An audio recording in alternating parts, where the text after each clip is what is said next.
All right. Are there any particular subjects we want to cover particularly that you? No, just Okay. fire. We'll just Fire away. go into the general areas I'm sure she's going to try and cover. Let's go start with the incident of March 1995. Perhaps you state in your testimony that you suspected, or Beverly told you not to look in the box, that you disregarded her instructions. Why? I don't recall stating that What Beverly, were it was not a box that Beverly had told me not to look in. It was a suitcase. Suitcase. Had Melissa's It was private a things in softbound it? suitcase. Had Melissa's private things in it? That's what she stated? That's what Beverly had stated prior to my trying to look into it. You often look in Melissa's private things? No. No? Why did you do it this time? I looked into the suitcase only because Beverly had indicated by her actions that there was something that Beverly was trying to hide. What actions were these?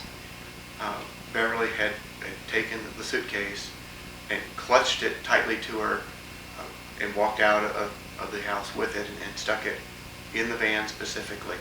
The rest of the luggage was left inside the house, and we had no intention of loading the car at that time. This was in the morning, and we were not going to load the van until in the afternoon. And the rest of the luggage was left inside the house. This was the one and only piece of luggage Beverly selected to go out of the car.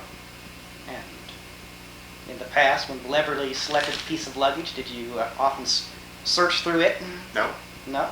This one time you decided that this piece of luggage was suspicious. Yes, because of the prior actions Beverly had done a few weeks before, where I had stumbled across records of the boys that Beverly had hidden away in a suitcase. Oh, you searched another suitcase. Yes or no? I did search this other suitcase, but I wasn't looking for records or anything else. I was Just yes or no, you searched another suitcase. So you have a history of searching suitcases of your family. Yes or no? I was not searching Yes or no? the suitcase. I was looking for a pair of shoes that were missing and was simply looking through everything in the closet. You find shoes in suitcases often? No, but Beverly had indicated that she thought Michael might have put them there. I thought it was kind of odd, but I went in Then and looked through. wouldn't you expect that if Beverly were trying to hide something, she wouldn't lead you to the very spot where she'd hidden it? So perhaps she wasn't hiding it? Well, if she was not trying to hide it, then she wouldn't have taken the records out of the place that they normally resided and stuffed them into the suitcase. Well, you have no. Did you have? Let's go on to the point where you're in your car. You're in your car now, and you're searching through it. What point? At this point, you claim that Mrs. Funk, I believe you say, slammed the door into you. Yes. Slammed the door into you. You had bruises the next day, I assume. Were your ribs damaged? Did you lose your breath?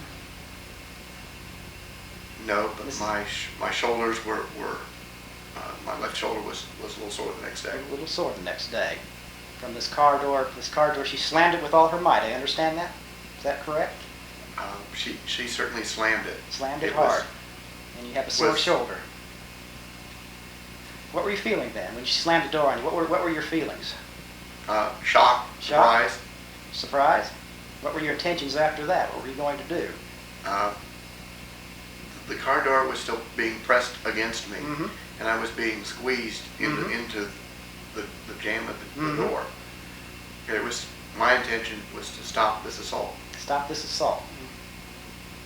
What kind of, what led you to believe that Mrs. Funk had slammed the door on you? Could it have slid shut? No, Why not? because I was holding the door open.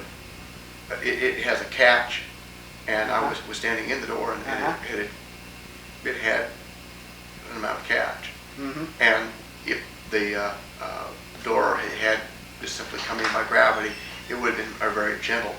But this had a very considerable amount of force. It caused me to be thrown into the side